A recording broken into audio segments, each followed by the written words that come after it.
Today, I'm going to go over how to make a panoramic picture in Photoshop. So I've gotten a bunch of pictures from the duck pond. I'm going to choose 4 photographs that I created kind of in a grid. I'm going to show you. So very simply, I'm going to go to the File in Photoshop, and then I'm going to Automate.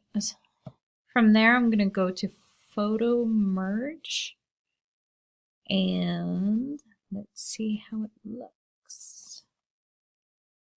So from there, I can do auto, I can do perspective, I can do cylindrical, spherical, collage, or reposition. I think it'll be kind of interesting. We also have other things we can do. We can blend images together.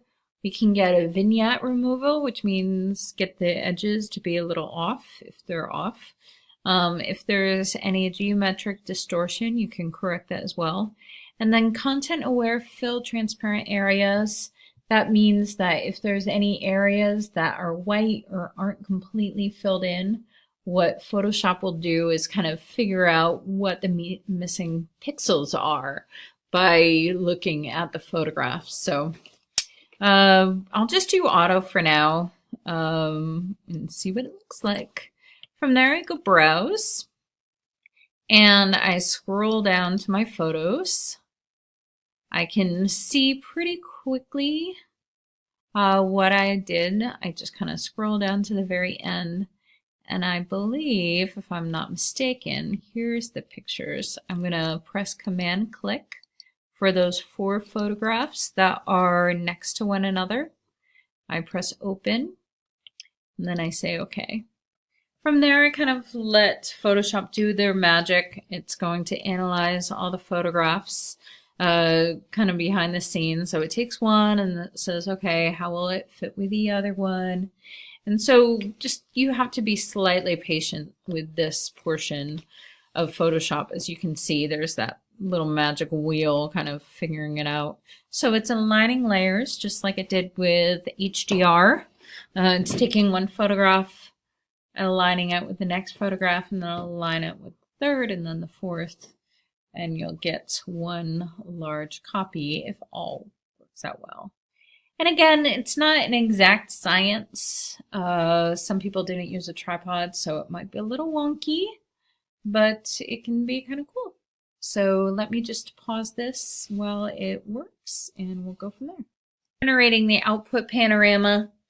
It did take a little while. I'm glad I did pause this.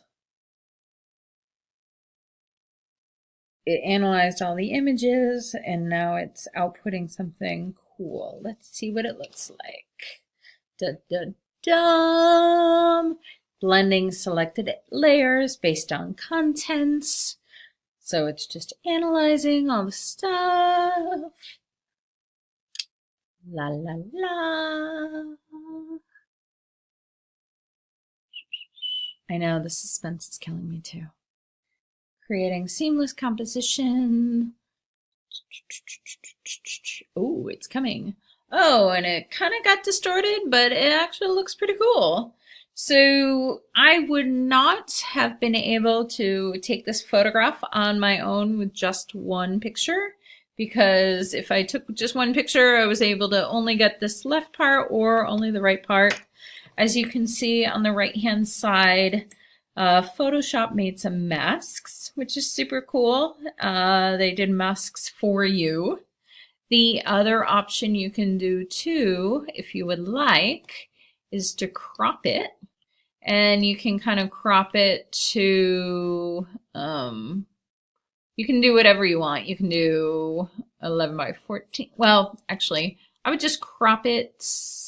Maybe make a new crop preset or whatever you want. But I personally will crop it down if you want to do that. So it's totally up to you to crop it down, or you can keep it the way it is. You can also try the other presets. It looks like I still have a little bit of space on the left-hand side and the right-hand side. So maybe I'll crop it again just to make sure there's no funky spots.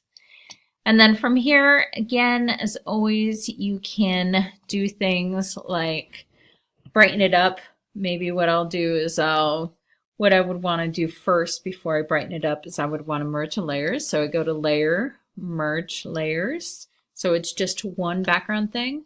From there, I'm going to flatten the image because I want to make sure this is background. I can do things like make it brighter, make it more contrasty. Maybe I'll add a little bit of saturation.